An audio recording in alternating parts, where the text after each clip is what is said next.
Public service announcement. Good evening, everyone. Earth Day 1990 called the world's attention to the future of our environment. Here are some of the most serious threats facing the planet and some things individuals can do to save it. Scientists are experiencing concern about the greenhouse effect, the gradual warming of the Earth due to the growth of greenhouse-like gases, the increase in temperatures is causing glaciers to melt and sea levels to rise. What can we do?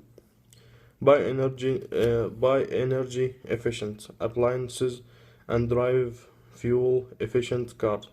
Another problem is garbage and the pollution of the groundwater.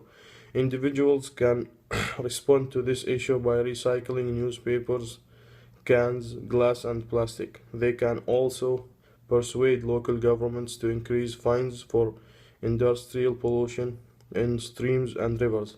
This is the first in our series of special announcements called What on Earth Can We Do? Help us with the future broadcasts.